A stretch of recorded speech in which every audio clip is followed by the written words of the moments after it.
Hello, I welcome you once again to Christ Without Borders. You know, this life you're living, the life you're living, the life you're living is a test. The life you live here on earth is a test. You know, it's a test, and the textbook provided to you to allow you to ace or to pass that test is the Bible. It's the Bible. That's why it's given to you. And in the Bible, other people have already gone through what you are going through. And how they came out has also been documented. You see, if the moment you understand that this life you're living is a test, you become very cautious.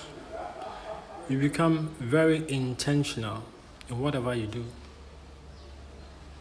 You know, if this life you're living is not a test, I don't know why there are angels assigned to take records of everything you do. I mean, after everything is said and done, and you cross over to the other side, there's an account you have to make. There's a form of judgment. And if there's a form of judgment, then technically there's some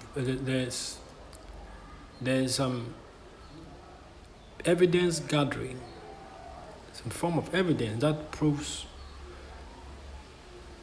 to that court that you are guilty or not guilty.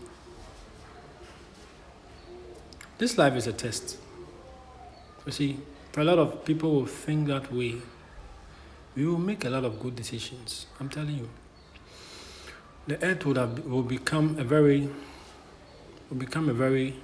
nice place to live if people will hold this kind of understanding that the life you are living is a test. You know, we have to see it in this way. You have to look at it in this way, like it's as if the CIA and FBI are monitoring you and are looking for something to lock you down. And you are aware that they are watching you, they are monitoring your movements, they are monitoring this, they are monitoring that. So what are you going to do? Are you going to make mistakes and then lose before them, or you are going to make the right decision so that you don't end up in that situation they are setting up for you? The same. That's what the devil does. The devil is moving through a fro, seeking whom he may devour. And we saw how he went before God and then brought up a complaint against Job. I'm telling you, the life you are living is a test. You are being tested. You are being watched. There are cameras on you from the spirit realm. And in the spirit realm, everybody sees it. People in heaven see it. The angels who are walking as human beings here on earth, they see. The guys down there, they also see. Nothing is hidden. Before their screens, you can't hide anything. Your intent, your reason, the real reason why you are making a certain decision, the real reason why you say something in a certain way, the real reason you take a kind of action. Before their screen, they see everything. So by the time everything is said and done, everything is done here, you cross over to the other side. They already know who you are. They already know where you belong. They already know.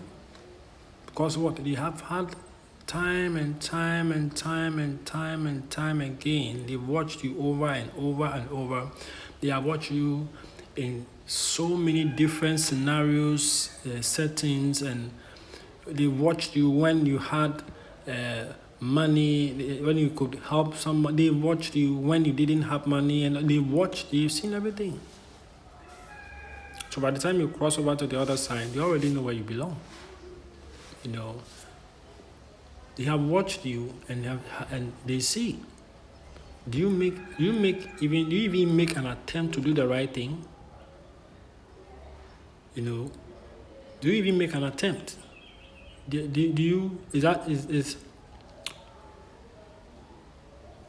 Is there a desire there to even try to do the right thing? Or do you do the wrong thing automatically? You are set onto auto mode. Just keep doing the wrong thing over and over and over and over. You don't make any attempt to try to do the right thing. At least try doing the right thing and let something get in your way. At least. And all of these things is being recorded. You see, Jesus did not come for people who were saved. People who thought they were saved. He didn't come for people who thought they were righteous. Because people like that are puffed up with pride. Pride is another thing on its own. See, Jesus came for people who knew they were sinners. And because they knew they were sinners, it was easy for them to ask for help. That is the issue. People who knew they were sinners, a man like Zacchaeus, he knew he was a sinner, sitting on the tree. And Jesus said, I'm going to eat in your house. He decided that no, it's time to change. And when he decided to change, he changed totally. He did not try to keep anything back, like how some of us do. When it's time for some of us to change, we cherry pick. Oh, I will stop this one, but I'll keep this one. I'll stop this one, I'll keep this one. You are not ready. You don't want to change. A lot of believers. You see, when you have that encounter, when that thing shows up, when that scenario, that situation shows up for you to change, throw that bag away and walk with empty hands.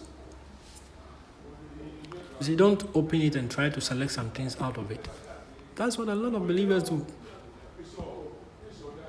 So yes, something happened, there's an encounter, something has happened drastically that shows that it's time to change, it's time to turn a new leaf. And all of those situations, heaven is watching you. What are you going to choose? Will you throw that bag away and come to Christ with an empty hands, wholeheartedly? Or you still want to select some of the things that are in this bag, which you should throw away, and still be holding on to them? And this is what a lot of believers are doing. We hold on to certain sins intentionally. Everything you are doing, records have been taken. Heaven is watching you. You see, it doesn't matter what you're doing now. It doesn't matter what you are doing today. It doesn't matter what kind of addiction or whatever you are doing now. But inside your heart, if there's that deep down inner desire for help to change, heaven will provide that help so that you can what? Drop this bag, that bag filled with garbage, so you can drop that bag and come to Christ with your whole and leave everything behind you. You have to be prepared to leave everything behind you. It doesn't matter what situation you find yourself in. Difficulty makes people choose the wrong things. Difficulty and circumstances and situations make people choose the wrong things.